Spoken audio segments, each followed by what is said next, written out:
Bonjour, c'est Fabien. Dans cette vidéo, je partage avec vous comment lister les fichiers et dossiers dans Linux. Donc c'est une commande qui est particulièrement utile pour lorsqu'on va naviguer dans l'arborescence du système d'exploitation et on va voir un petit peu quelques options pour l'utiliser.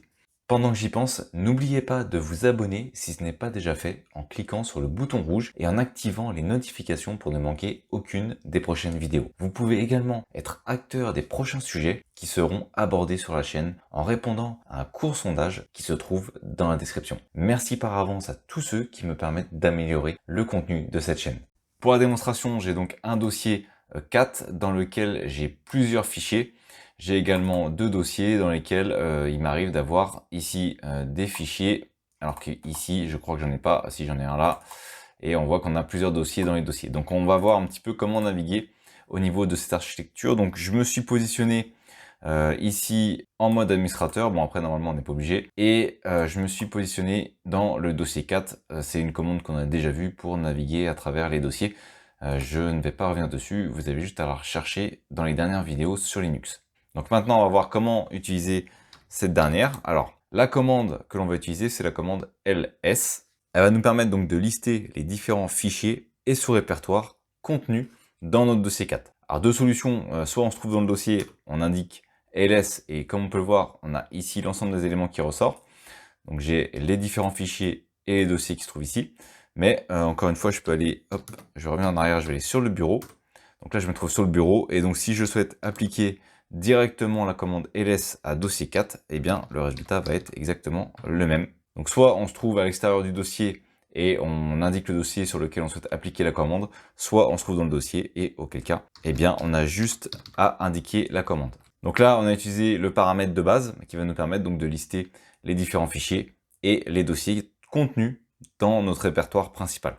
Maintenant, une première fonction qui peut être intéressante, c'est de lister certains types de fichiers. C'est-à-dire que là, on a pu voir que j'ai du .html, du .txt, et bien, par exemple, je peux faire ressortir uniquement les fichiers qui sont en .html. Pour ça, je vais tout simplement indiquer ls, étoile, pour indiquer tous les fichiers qui commencent par .html. Donc, avec l'étoile, tous les fichiers qui commencent par .html vont ressortir et les autres vont être écartés du résultat. Donc là, comme on peut le voir, il y a deux fichiers en .html, c'est fabien.html et text.html. Donc ça, c'est relativement pratique si on a énormément de fichiers, par exemple, dans un dossier. Dans mon dossier de téléchargement, j'ai souvent pas mal de fichiers. Si je souhaite retrouver rapidement ceux qui m'intéressent, par exemple avec l'extension, eh bien, je peux procéder de la sorte. Une autre option qui va être particulièrement intéressante, c'est l'option -r. Donc en fait, elle va tout simplement afficher, comme on peut le voir, pour chaque dossier, puis pour chaque sous-répertoire, eh bien l'ensemble des éléments qu'il contient. C'est-à-dire que là, je me trouve à la racine, donc il reprend tous les éléments qu'on peut avoir sous les yeux ici. Donc là, il reprend tous les éléments qui se trouvent ici. Ensuite, il va dans le sous-répertoire 1.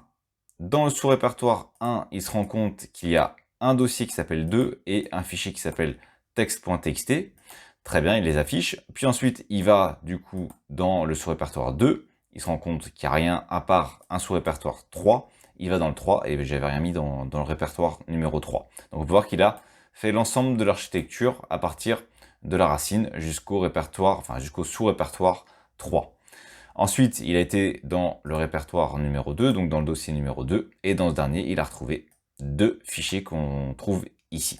Donc là, c'est relativement rapide pour avoir l'ensemble de l'architecture et les éléments qui composent un dossier racine et tous les sous-répertoires de ce dernier. Donc c'est relativement simple pour avoir l'architecture et l'arborescence de ces derniers et les éléments qui sont contenus dedans. Alors un autre élément qui va être intéressant, si par exemple on a des fichiers cachés, on va utiliser l'option -a. C'est-à-dire que là, avec l'option -a, ça va également afficher les fichiers ou répertoires cachés. Donc je vais faire ls -a. Alors comme on peut voir, eh bien j'en ai pas. Généralement là où on va en trouver, ça va être au niveau de home. Donc si je fais ls -a, c'est dans fab, je vais aller dans fab. Voilà. Donc là, on peut voir qu'on on a des répertoires et des fichiers qui sont cachés. On a le petit point devant. Donc là, on a le point local, on a le point bash, on a le point profil. Voilà, donc on a les différents fichiers et dossiers cachés. Lorsqu'on a un point devant, eh bien, si on utilise ls-a, eh bien, ça va les afficher, ces derniers. Donc je vais retourner sur le bureau, enfin, je vais retourner même dans le dossier 4. Ensuite, on va avoir une autre possibilité que je trouve assez intéressante, c'est ls-x, qui va tout simplement trier les fichiers en fonction de l'extension. Donc là, il a trié les différents fichiers que l'on retrouve dans le dossier 4 par extension. Donc on a d'abord les .html, puis les .json, puis les .txt. Donc en fonction de l'extension, eh bien, il va trier ces derniers pour qu'on puisse rapidement retrouver ceux qui nous intéressent. Quand on a beaucoup de fichiers, ça peut être particulièrement utile. Pour ceux que ça intéresserait de trier par heure notamment, vous pouvez utiliser ls-latr,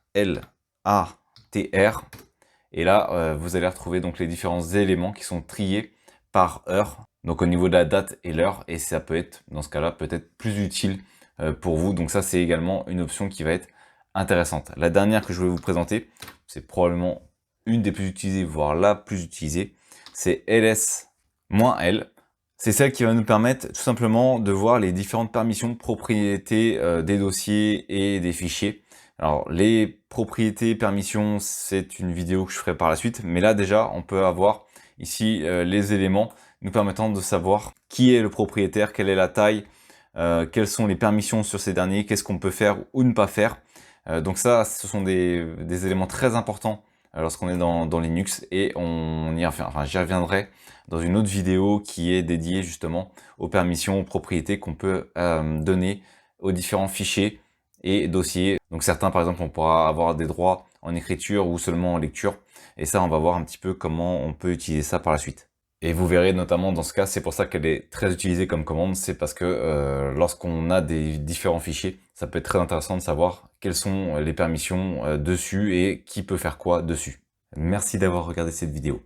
Si vous n'êtes pas abonné, j'espère que cette vidéo vous donnera envie de le faire en cliquant sur le bouton s'abonner et en activant les notifications pour ne manquer aucune des prochaines vidéos. De plus, vous trouverez dans la description un sondage pour déterminer les prochains sujets. À très vite pour une nouvelle vidéo.